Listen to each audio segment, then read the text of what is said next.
এক হালার করে হালাও ভালো না সব দিয়ে বেড়ে হইতে দেয় আর দালাল দালাল দিয়ে দেয় হেরার কাছে কোনো কাজে লেগে দেবে হেরা দালাল দেয় দিবা আর ফুটাইতে বেড়ে হইতে দেয় বান্দির ফুটাইতে রোডের ফুটাইতে আমরা জেল খাড়ি আর ফুটাইতে গেছি আমরা দিকে ভালো আছি আমরা ধৈর্য ধরতাম এক মাস পরে হেটা পারমিট দিব দেশ হইবা লাগা কিন্তু আমরা বাংলাদেশ সরকারের কি এরকম ক্ষমতা নাই।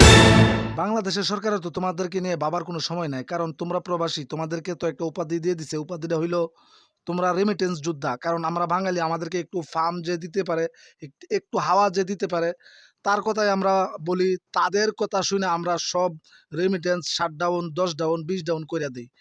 এখন সমস্যায় পড়লে কেন তোমাদেরকে দেখবে বাংলাদেশ সরকার? আর এম্বাসির লোকেরা তোমাদেরকে নিয়ে ভাববে কোন সময়? এম্বাসির লোকরা টাকা পয়সা দিয়ে ওনারা ওইখানে চাকরি নিছে, কারণ এদেরকে যারা নিয়োগ দিছে তারাও টাকা খাইছে।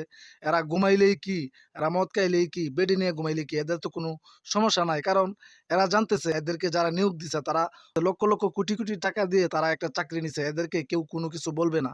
সেই জন্য প্রবাসী ভাইদেরকে উদ্দেশ্য করে একটা কথা বলি, কারো কথা শুনা রেমিটেন্স 7 ডাউন করে লাইন না, আর কারো কথা শুনে রেমিটেন্স আবার 10 ডাউন করে দিয়েন না।